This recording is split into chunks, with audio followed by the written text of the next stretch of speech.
Magandang araw sa ating lahat. Tayo ay lubos na nagagalak sapagkat ang pambansang pulisya ay mayroon ng sariling news network sa YouTube, ang Police News Network o PNN. Tayo ay hindi lang gumaganap sa ating mandato at sinumpang tungkulin, kundi tayo rin ay naghatid ng tama, wasto at balanseng balita para sa serbisyong nagkakaisa tungo sa pagkamit at pagpapanatili ng kaayusan at katahimikan sa ating bansa. Panoorin at suportahan ang Police News Network. Ako si Police General Benjamin C. Acorda Jr., ang inyong Chief PNP para sa Police News Network. Alagad ng batas, tagataguyod ng balitang pulis. Maglilingkod sa bawat Pilipino at magbibigay ng tamang impormasyon para sa tahimik at maayos na Pilipinas. Police News Network, alagad ng batas, tagapagtaguyod ng balitang pulis, sandigan ng mamamayan, patnubay ng katotohanan. Live mula sa Campo Crame, maghahatid ng pinakahuling kaganapan at nagbabagang balita. Ito ang PNN Police News Network. At ngayon, ang inyong mga tagapagbalita. Magandang araw, Pilipinas. Ako ang inyong alagad ng batas, tagataguyod ng Balitang Pulis, Corporal Jen Agiapas. Maghahatid ng tamang balita, kwento ng pulis at serbisyo para sa mamamayan. At ito ang PNP News Online. Ang pangunahing balita ng Police News Network, alagad ng batas, tagataguyod ng Balitang Pulis.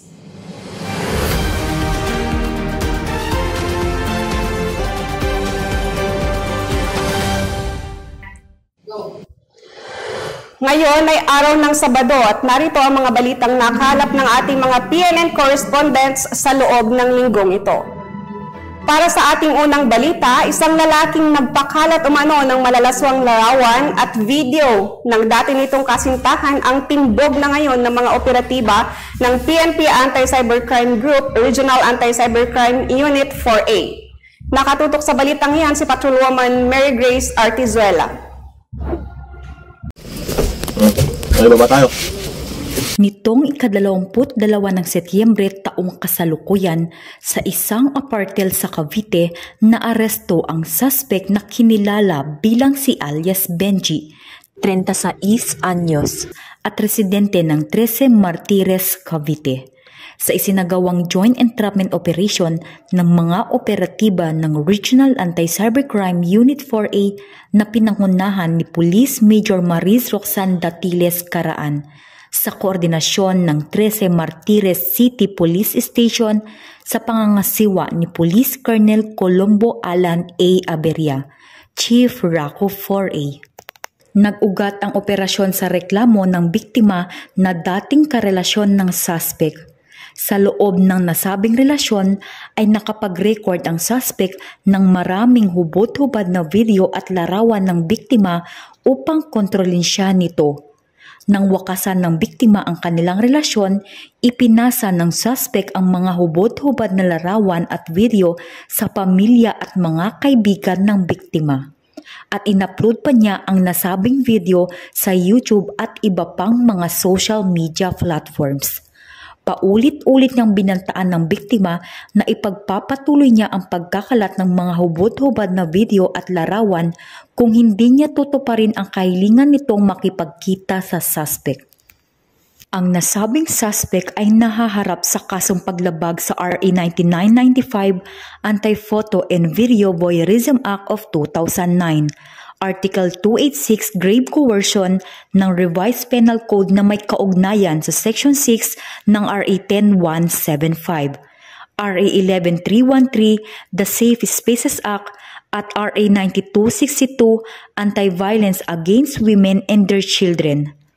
Ang suspect ay kasalukuyang nasa 13 Martires City Police Station para sa dokumentasyon at tamang disposisyon.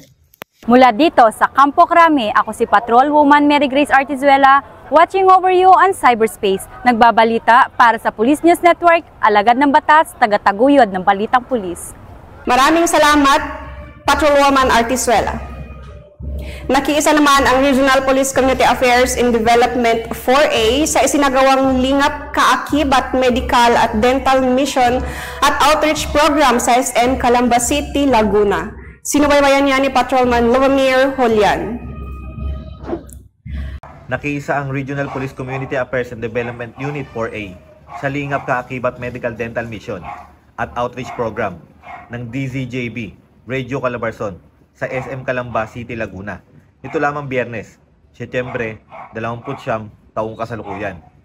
Ang aktibidad ay pinangunahan ni Police Colonel Mildred E. Patam, Chief Arpicado 4A, katuwang ang Regional Medical and Dental Unit 4A, Regional Mobile Force Battalion 4A Curaw, Regional Anti-Cybercrime Unit 4A, Philippine Red Cross, Laguna Chapter, Philippine Medical Association at HR Department na nabanggit na bilang major sponsors ng nasabing aktibidades.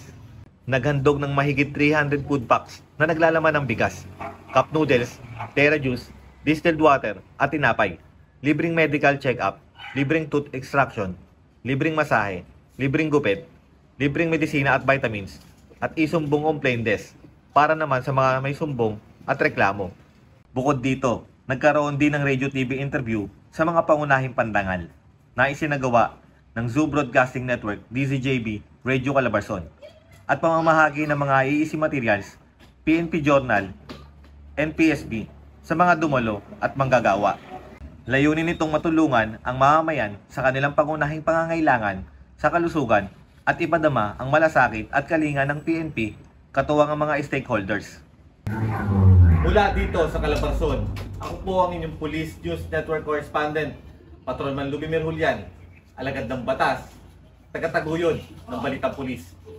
Sa iba pang balita, nagkaisa naman ang kapulisan at mamamayan ng Mindoro sa isinagawang Unity Walk para sa mapayapang eleksyon. Ang balita mula kay Patrolman Jolo Vergara.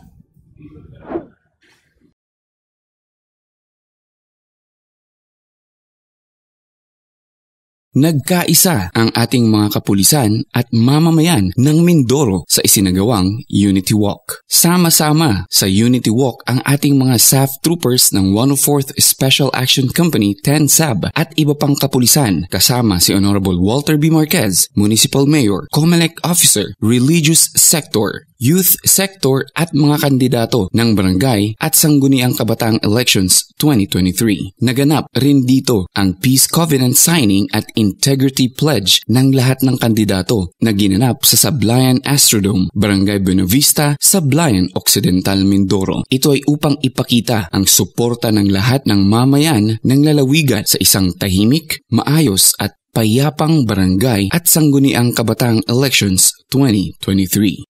Mula sa tahanan ng inyong tagaligtas, ako ang inyong PNN Correspondent Patrolman Jolo Vergara, alagad ng batas, tagataguyod ng Balitang Pulis. Maraming salamat, Patrolman Vergara. Mahigit 1 milyong halaga ng marijuana plants ang matagumpay na sinira at sinunog ng PNP sa Kibungan, Benguet. Alamin niyan sa ulat ni Patrolwoman Angela Salceda Yang Kiling. Sinira at sinunog ang 6,700 na piraso ng fully grown marijuana plants na tinatayang nagkakahalaga ng 1,005,000 pesos sa Kibungan, Benguet mula alas 4 ng hapon ng Setyembre 26, 2023 hanggang alas 6 ng umaga ng September 28, 2023. Ang nasabing operasyon ay pinangunahan ng mga tauhan ng Special Operations Unit 1 sa pamumuno ni Police Lieutenant Colonel Richard D. Palay, SOU Commander, kasama ang 1st Provincial Mobile Force Company La Union Police Provincial Office at ang Santol Municipal Police Station sa pakikipag-ugnayan sa IMEG Luzon Field Unit at Regional Intelligence Unit 1. Ang nasabing marijuana eradication ay isinagawa sa bulubundukin ng Sitio Mocagaw, Barangay Badeo, Kibungan, Benguet na may total land area na 670 square meters.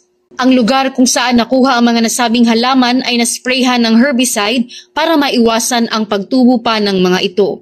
Walang cultivator na nahuli sa nasabing operasyon ngunit hindi tumitigil ang PIDEG sa pamumuno ng aming direktor na si Police Colonel Junicio B. Bartolome Jr.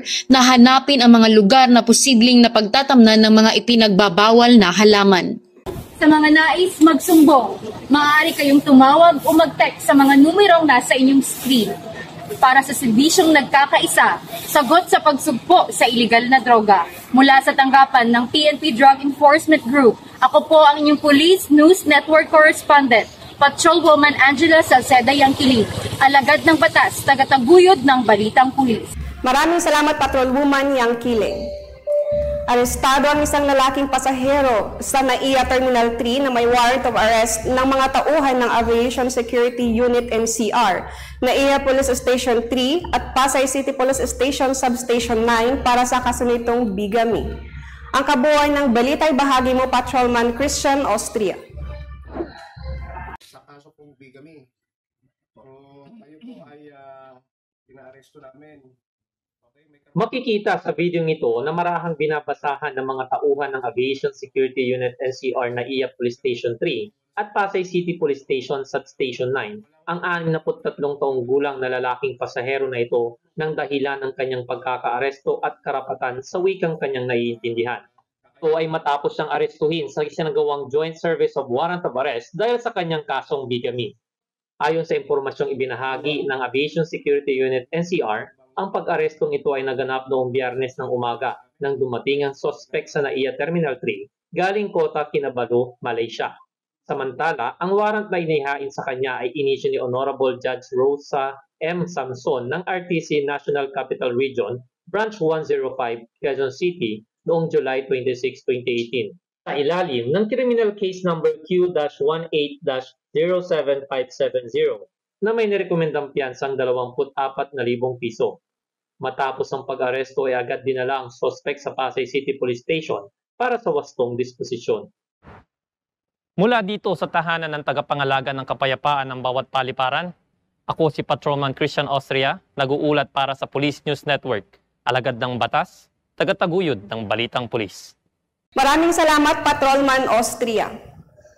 Huli naman ang isang babaeng pusher matapos makuhanan ng tinatayang 400,000 pisong halaga ng shabu sa naging buy-bust operation ng mga tauhan ng Southern Police District. Ang report mula kay Police Staff Sergeant Mary Rose Daet. Aabot sa 408,000 pisong halaga ng shabu ang nasabat ng Taguig City Police Station Drug Enforcement Unit mula sa isang hinihinalang drug pusher sa Taguig dakong alas 3:20 ng madaling araw nitong Sabado. Kinilala ang naarestong suspect na si alias Salama. Ikinasa ng mga operatiba ang operasyon sa St. Francis Street, Barangay Central, Signal, Taguig City, kung saan nakumpiska ang 13 silyadong pakete ng hinihinalang shabu na tinatayang may bigat na 60 grams at standard drug price value na 408,000 pesos. Kasamang nakumpiska ang 500 piso na ginamit bilang buy-bust money at ang isang pitaka. Naharap sa reklamong paglabag sa RA 9165 ang suspect at pansamantalang ikukulong sa piitan ng Taguig City Police Station, samantalang ang lahat ng mga nakumpiska mga ebidensya ay dadalhin sa SPD Forensic Unit para sa eksaminasyon. Mula dito sa Southern Police District, ako ang inyong Police News Network Correspondent, Staff Sergeant Mary Rose Daet, alagad ng batas, tagataguyod ng Balitang Pulis. Maraming salamat, Staff Sergeant Daet. Kulungan naman ang bagsak ng dating pulis matapos magkaroon ng kasong murder sa Basista, Pangasinan. Nakatutok sa balitang yan si Police Staff Sergeant Bader Aiko. Taong 2005 pa nang nilabas ni Honorable Ruben C. Aison, Judge ng RTC Branch 6 sa Baguio City ang arrest warrant laban sa isang dating kasapi ng Philippine National Police dahil sa kasong murder. Nitong ika-27 ng kasalukuyang buwan ay nagbunga ang pagpupursige ng mga operatiba ng Rosales Municipal Police Station nang matagumpay nilang maaresto si Danilo Caranto E. Bustarde, 54 taong gulang, dating pulis na nag-awol noong taong 2003 at tuluyang natanggal mula sa serbisyo noong 2005. Ayon kay Police Colonel Jeff Panged, Provincial Director ng Pangasinan Police Provincial Office, naresto ang suspect bandang alas 5 ng hapon ng mga tauhan ng Rosales Municipal Police Station sa Sitio Pananaytayan, Barangay Anambungan, Masista, Pangasinan. Pagtaguan man ng batas kahit ilang taon, darating at darating din ang panahon na ating pananagutan ginawa nating mga kasalanan. Mula dito sa Ilocos Region, ako ang inyong PNN Correspondent, Police Staff Sergeant Brother Cesar Raico, alagad ng batas, tagataguyod ng Balitang Pulis. Maraming salamat, Staff Sergeant Aiko. Huli rin ng isang wanted person ng mga tauhan ng Albuera PNP dahil sa kaso nitong rape sa barangay Saginon, Albuera, Leyte. Ang uya ng ulat ni Patrolman Rogelio Vistas. Walang takas ang isang lalaking wanted person sa kasong rape matapos mapasakamay ng mga tauhan ng Albuera Municipal Police Station sa barangay Saginon, Albuera, Leyte. Naaresto ang akusado bandang alas 6 ng gabi ng mga tauhan ng Albuera Municipal Police Station sa bisa ng warrant of arrest para sa kasong rape na walang inirekomendang piyansa. Ang akusado ngayon ay nasa kustodiya ng Albuera MPS para sa kaukulang dokumentasyon at tamang disposisyon. Mula dito sa Eastern Visayas, ako ang inyong Police News Network Correspondent, Patrolman Rogelio Vistas, alagad ng batas, tagataguyod ng Balitang Pulis.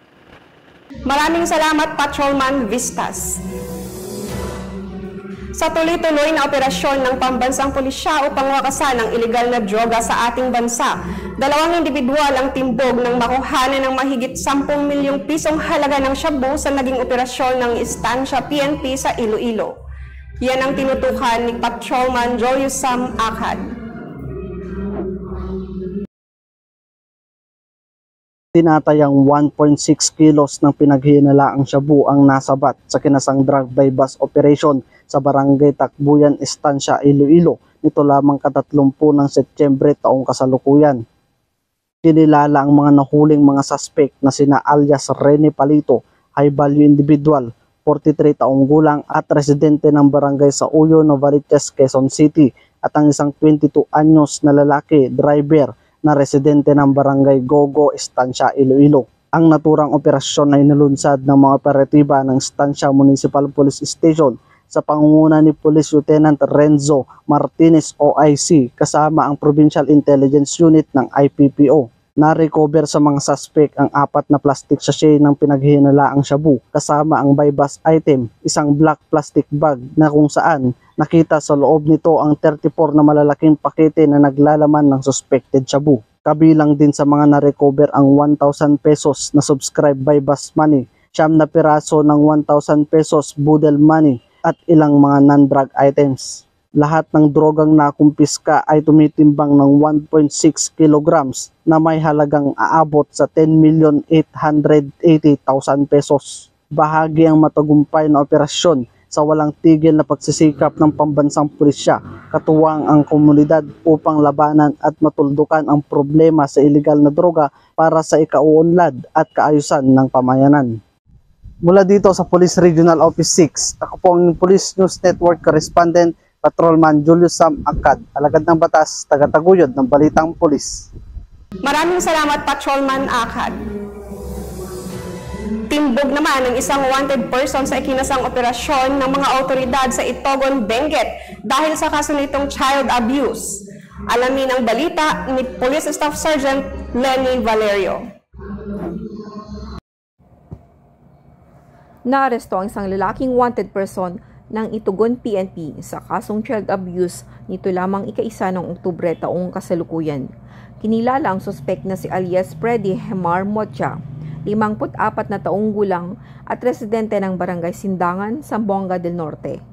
Naaresto ang suspect bandang 6:30 ng umaga ng pinagsani puwersa sa pangunguna ng Itugon Municipal Police Station, katuwang ang Anti-Kidnapping Group, Iligan City Mobile Force Company, Iligan City PS3 at PS6 at ang Intelligence Unit 10 Iligan sa bisa ng warrant of arrest na inihain ni Judge Smilene Amerol Macambal ng Regional Trial Court Branch 2, Iligan City, Lanao del Norte na may rekomendadong piyensang 200,000 pesos. Mula dito sa La Trinidad, Benguet, ito ang iyong Police News Network Correspondent, Police Staff Sergeant Lenny Valerio, alagad ng batas, tagataguyod ng Balitang Pulis. Maraming salamat, Police Staff Sergeant Valerio. Dalawang Chinese national ang arestado ng San Rafael PNP matapos mahulihan ng mga barel at bala sa Barangay Kaingin, San Rafael, Bulacan. Corporal Maria Elena de los Santos sa report. Dalawang Chinese national ang arestado ng San Rafael PNP matapos mahulihan ng mga baril at bala sa Barangay Kaingin, San Rafael, Bulacan. Ayon sa ulat ng San Rafael PNP, nakatanggap sila ng tawag mula sa isang concerned citizen tungkol sa dalawang lalaki na may dalang baril habang kumakain sa isang kainan sa naturang lugar. Kaugnay dito, agad rumisponde ang pulisya upang kumpirmahin ang insidente. Pagdating nila sa lugar ay nakita nila ang dalawang sospek na kumikilos ng kahina-hinala at nagmamadaling umalis habang nag-uusap sa kanilang lengguwahe. Upang siguruhin ang kaligtasan ng publiko ay masusing sinuri ng pulisya ang dalawang sospek na nagresulta sa pagkakakumpiska sa isang caliber 45 na may 6 na bala at isang caliber 9mm na may 9 na bala. Ayon pa sa ulat ng pulisya, wala umanong maipakitang dokumento ang dalawang sospek, kaya naman agad silang inaresto ng San Rafael PNP. Ang mga naarestong sospek ay haharap sa kasong paglabag sa Omnibus Election Code at RA 10591 o Comprehensive Firearms and Ammunition Regulation Act, habang ang mga nakumpiskang ebidensya ay dinala sa Bulacan Provincial Forensic Unit para isailalim sa ballistic examination. Mula dito sa Police Regional Office 3 ang inyong PNN correspondent, Police Corporal Maria Elena S. de los Santos, alagad ng batas, tagataguyod ng Balitang Pulis. Maraming salamat, Corporal de los Santos. Sa ating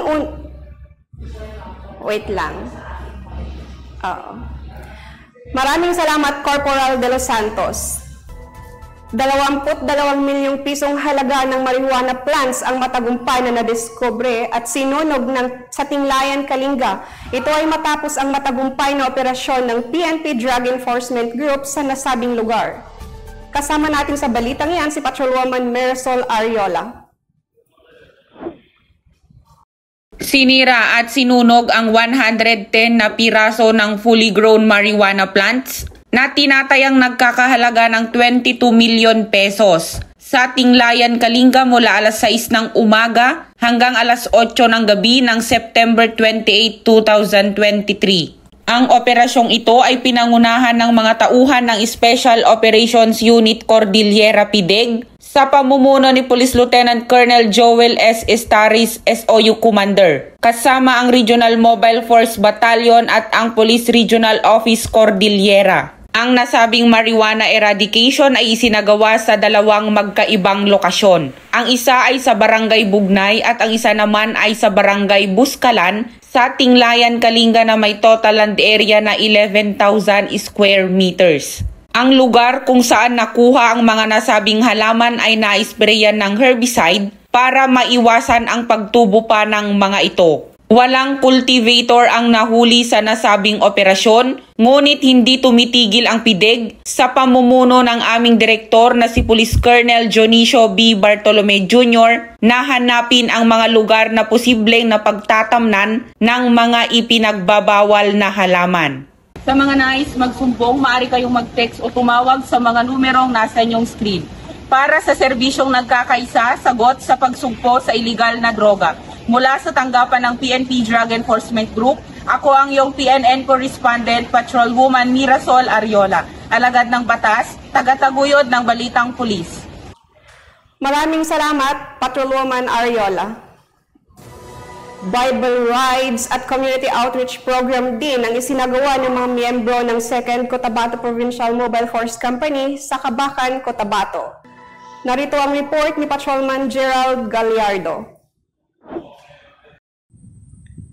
Inorganisa ng mga tauhan ng 2nd Cotabato Provincial Mobile Force Company ang Bible Rides at Community Outreach Program sa Barangay Pisan, Cabacan, Cotabato nito lamang Setyembre taong kasalukuyan. Ito ay nilahukan ng The World Rider Philippines, LGU Cabacan, mga guro at mag-aaral mula sa Pisan Elementary School. Nagbigay ng serbisyong libreng gupit, namahagi ng pares ng tsinelas, relo at nagsagawa din ng feeding program. Nagsagawa din ng mga palaro para sa mga bata. Namahagi din ng mga Biblia para sa mga kabataan na binibigyan din ang kahalagahan ng espiritual na paglago at moral na pagpapahalaga sa mga kabataan. Layunin ng aktibidad na mapagtibay ang ugnayan ng PNP at komunidad. Mula dito sa General Santos City, ako ang inyong PNN Correspondent Patrolman Gerald Gallardo, alagad ng batas, tagataguyod ng Balitang Pulis. Maraming salamat Patrolman Gallardo. Sa iba pang balita, programang PEDAL para sa ligtas at mapayapang barangay at sangguniang kabataan election 2023 ang matagumpay na isinagawa ng pamunuan ng Police Regional Office 5 sa Legazpi City, Albay. Alamin niyan sa report ni Police Corporal Angeli Toricampo.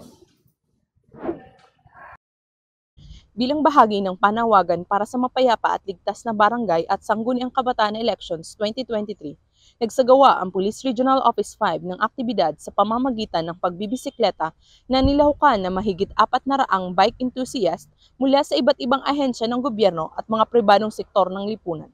Bukod sa PNP, dumalo sa aktibidad ang mga miyembro mula sa PDEA, BGMP, BFP, Philippine Coast Guard, Philippine Navy at Philippine Army. Nakiisa din ang lokal na ahensya ng gobyerno gaya ng DSWD, DOLE, Civil Service Commission, DPWH, COMELEC, NICA, NAPOLCOM at DENR. Nagsimula ang aktibidad bandang alas 5 ng umaga sa PRO 5 Parade Ground sa pangunguna ni Police Brigadier General Luis Raimundo D. Ubinque, Regional Director, kung saan sabay-sabay silang nagbisikleta at naglibot sa mga piling barangay sa lungsod ng Legazpi at nagsagawa rin ng tree planting activity sa Barangay Lamba sa parehong lungsod sa probinsya ng Albay. Bahagi din ng aktibidad ang Unity Zumba at kadiwa ng Pangulo on Wheels na isinagawa din sa PRO 5 Parade Ground kung saan nilawakan ito ng mga personahe ng PRO 5 Regional Headquarters at Regional Support Units. Nagtapos ang aktibidad sa isang programa kung saan kinilala at pinasalamatan ni Police Brigadier General Ubinque ang bawat ahensya at pribadong grupo na nakiisa sa nasabing aktibidad. Dahil na-daos natin ng maayos ang ating PEDAL para sa kapayapaan at para sa BSEA 2023. Wala tayong ibang layunin dito mga kasama, kundi para sa ating pagsasamahan dahil alam natin bawat isa sa atin ay may kanya-kanyang tungkulin sa darating na halalan pang barangay at pang kabataan. Lahat po tayo na narito, kayo mga private individuals, tungkulin nyo na bumoto. At kami po naman na nasa uniform service, kasama namin ang sandatang lahat ng Pilipinas at ang mga force multipliers, tungkulin namin na pangalagahan ang inyong tungkulin na bumoto. And of course, para maidaos natin ng matiwasay at mapayapa ang darating na halalan ng barangay, ng pangbarangay at ang pangkabataan. Ang PRO 5, katuwang ang iba't ibang ahensya ng gobyerno at sektor ng lipunan ay patuloy na magbabantay at magsasagawa ng mga programa para magkaroon ng ligtas, maayos at mapayapang barangay at sangguniang kabataan elections 2023. Mula dito sa Legazpi City, Albay, ako ang inyong PNN Correspondent, Police Corporal Angeli Toricampo, alagad ng batas, tagataguyod ng Balitang Pulis. Maraming salamat Corporal Toricampo.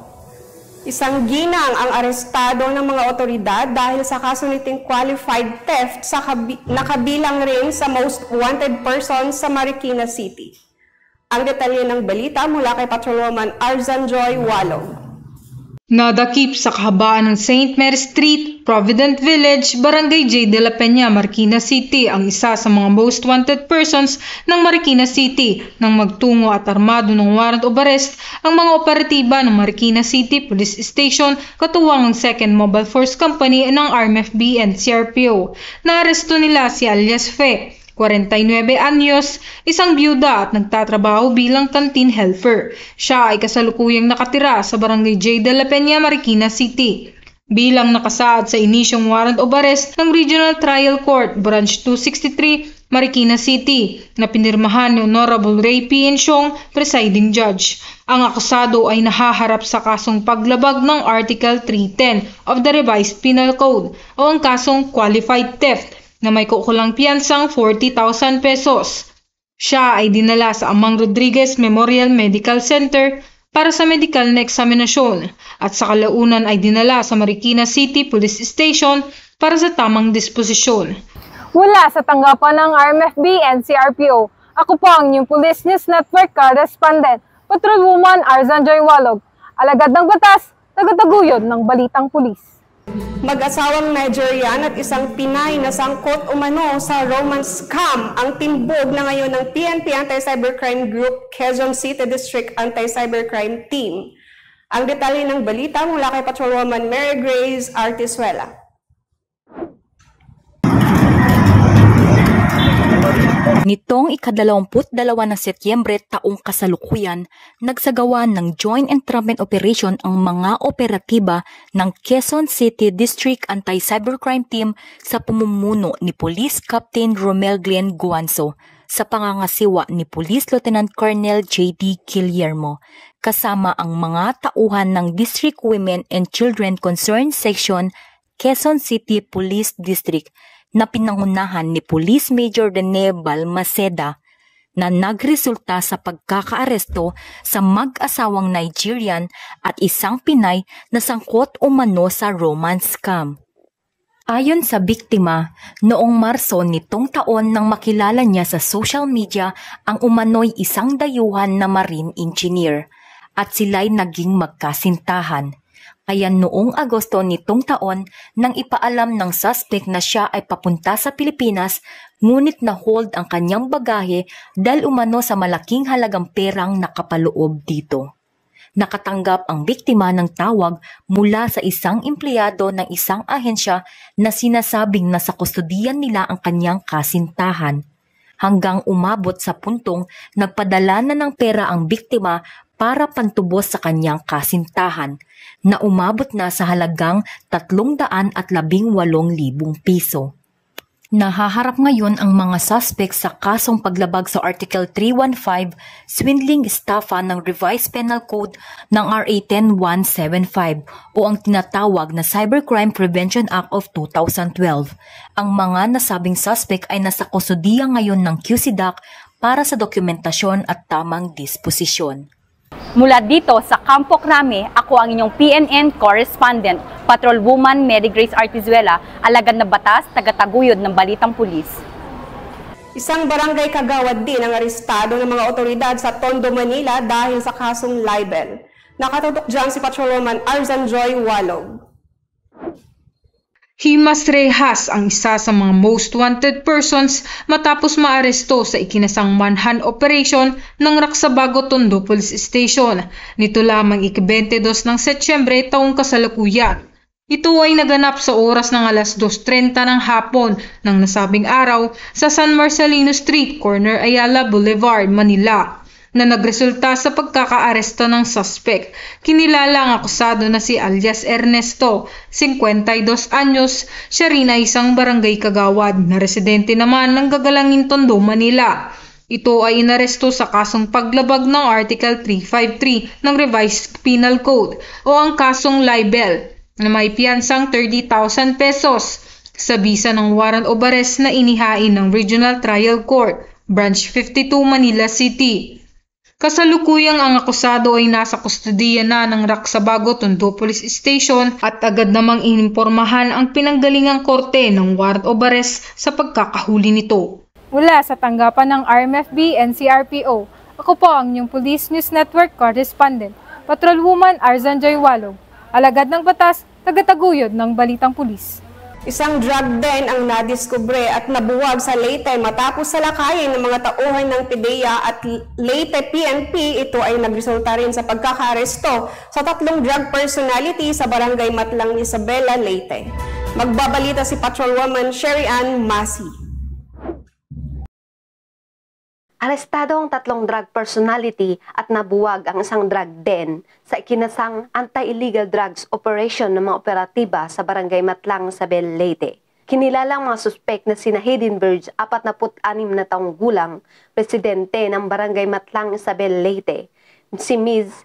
28 taong gulang residente ng Barangay Libho, Merida, Leyte at si Jose, 42 taong gulang at residente ng Barangay Benabay, Merida, Leyte. Bandang 12:26 ng madaling araw ng ikasang operasyon ng pinagsanibersang tauhan ng PDEA 8 at Isabel Municipal Police Station.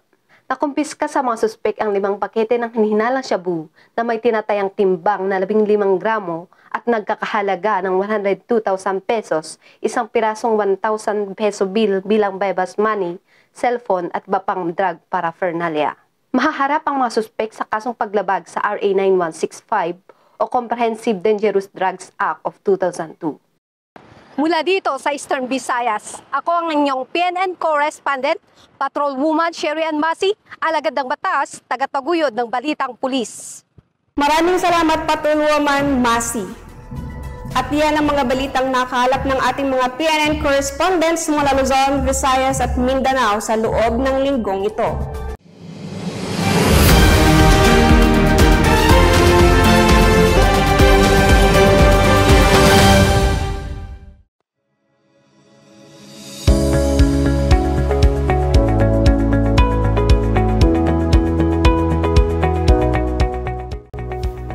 Pursuant to LSS Standard Operating Procedure number 2021-07 dated October 29, 2021, titled Guidelines and Procedures in the Issuance of LSS Clearance for Purposes of Processing Retirement and Separation Benefits. The issuance of LSS clearance is streamlined and systemized. In order to be cleared with your property accountability and receive your LSS clearance, the following must be undertaken. Step 1. Submission and uploading of needed documents online with the following requirements using Gmail, Google Form through link, or scan QR code, and the Viber number 0906-719-4655. Requirements of uploading documents. A. Retirement order or separation order. B. Service record. C.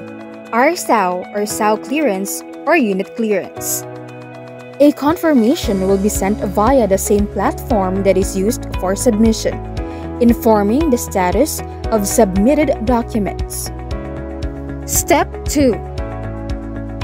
Verification of small arms light weapon Class A and others in the PNP ILDIMS, turned-in firearms, PDMD database, and RSAO or unit clearance. Step 3. Printing of Certificate of Property Accountability, Certificate of Non-Property Accountability for final signature of SAO LSS and initials of Chief Clearance for final signature of Chief SAMD or SAO PNP-wide. Step 4. Uploading in the PNP ILDIMS. Once uploaded, the said clearance is already considered issued.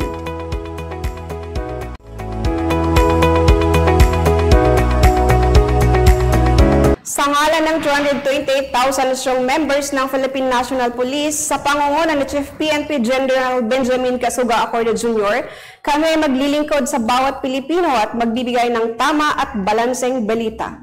Mula rito sa tanggapan ng tagapag-ugnay ng Pambansang Pulisya, ako ang inyong alagad ng batas, tagataguyod ng Balitang Pulis, Corporal Jenna Agiapas. Mag-aatid ng tamang balita, kwento ng pulis at serbisyo para sa mamamayan at ito ang PNP News Online, ang pangunahing balita ng Police News Network.